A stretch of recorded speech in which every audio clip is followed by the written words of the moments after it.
Association এবং অ্যাডকোর সম্মানিত সদস্যবৃন্দ, আপনাদের উদ্দেশ্যেও আমার কিছু বক্তব্য এবং পরামর্শ আছে।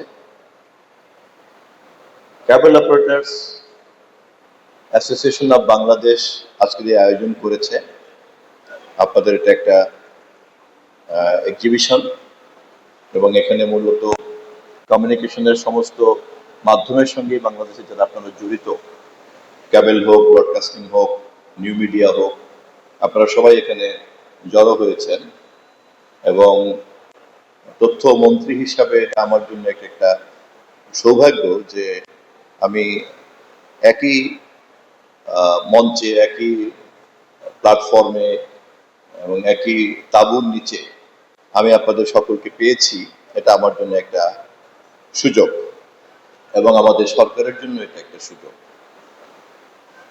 আমরা একটা নির্বাচিত সরকার হিসাবে দায়িত্ব নিয়েছি। সম্ভবত বাংলাদেশের 13টি জাতীয় সংসদ নির্বাচনের মধ্যে সবচাইতে কম বিতর্কের মধ্য দিয়ে আমাদের সরকার দায়িত্ব গ্রহণ করেছে।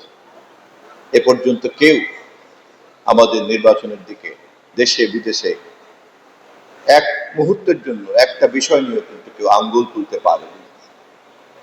এটা একটা বিরাট অর্জন, যা আমরা হাজারো শহীদের রক্তের বিনিময়ে অর্জন করেছি এবং শহীদের রক্তের উপরে দাঁড়িয়ে এই নির্বাচন একটা রক্তস্নাত নির্বাচন।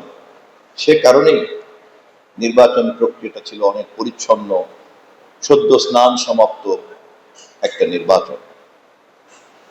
সেই ধরনের একটা নির্বাচনের মধ্য দিয়ে যে সরকার দায়িত্ব নেয়, সেই সরকারের তথ্যমন্ত্রী হিসাবে আমি খুব ভালো করেই বুঝি যে এই গণমাধ্যমের যুগে জনগণের কাছে সার্বক্ষণিকভাবে স্বচ্ছ থাকা এবং জবাবদিহিতার প্রক্রিয়ার মধ্যে থাকাটা কত জরুরি।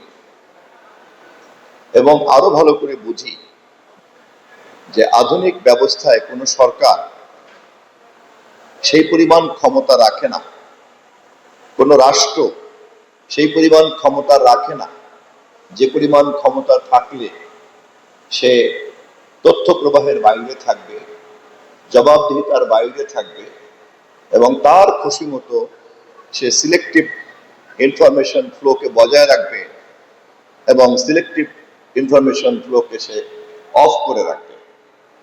এটা সম্ভব নয়। শুধু আমাদের দেশের অভিজ্ঞতার কথা আমরা যদি বাদও দিই, সাম্প্রতিক কালের একেবারে আরব বসন্ত থেকে শুরু করে নেপাল পরিবর্তন পর্যন্ত যদি আমরা তাকাই, তাহলে আমরা যে কোনো সচেতন লোক বুঝতে পারবো যে power of communication, power of internet and power of digital platform আমাদের শুধুমাত্র রাজনৈতিক বাতাবরণকেই পরিবর্তন করে নাই, এমনকি আমাদের ব্যক্তিগত গোপনীয়তার জগৎকেও কিন্তু পরিবর্তন করে ফেলেছে। যে কোনো সচেতন মানুষই এখন অতীতের যে কোনো সময়ের চাইতে তার নিজস্ব যে অধিকার, একান্ত ব্যক্তিগত গোপনীয়তা, এ বিষয়েও কিন্তু সারাক্ষণ আতঙ্কিত থাকতে হয়। কেননা গণমাধ্যম প্রযুক্তি এবং ইন্টারনেটের যে নেটওয়ার্ক, সেটি এখন এতই শক্তিশালী এবং এতই স্বাধীন যে রাষ্ট্র সবসময় তা তার নিয়ন্ত্রণে রাখতে পারে না এবং পারবে না। এরকম একটা বাস্তবতাতে তথ্যমন্ত্রী হিসাবে আমার সামান্য জ্ঞান বুদ্ধি দিয়ে আমি যেহেতু এটা বুঝি, সে কারণেই আমি প্রথম দিন থেকেই প্রতিশ্রুতিবদ্ধ এবং সে কারণেই মাননীয় প্রধানমন্ত্রীর দেয়া যে প্রতিশ্রুতি, গণমাধ্যম কমিশন করা, গণমাধ্যমকে স্বাধীন করা, এই কথাগুলি আগের সরকারের আমলে কেবলমাত্র একটা গাল বলা বলি ছিল। কিন্তু এই বাস্তবতার কারণে আমাদের সরকার, তারেক রহমানের সরকার, আমরা খুব ভালো করে বুঝি এটি এখন আর গাল ভরা বলি নয়, এটি একটি অবশ্যই পালনীয় শর্ত। যে সরকার এই অবশ্য পালনীয় শর্ত পূরণ করতে ব্যর্থ হবে, সে দুপুরে রান্না করতে পারলেও তা না খেয়ে ক্ষমতা থেকে বিদায় নিতে হবে।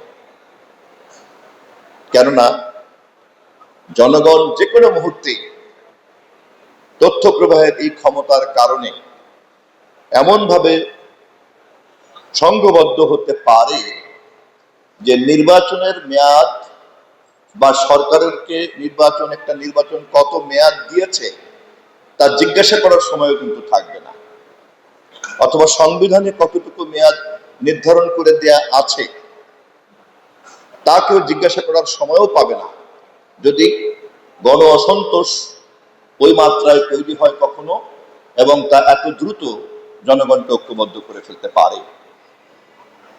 আমি কথাটা বলছি এই কারণে যে আমাদের সরকার, যেহেতু আমরা এই পাওয়ার অফ কমিউনিকেশনটা বুঝি বলেই কিন্তু সমস্ত কমিউনিকেশনকে আমরা একটা সুস্থ নেটওয়ার্কের মধ্যে আনতে চাই।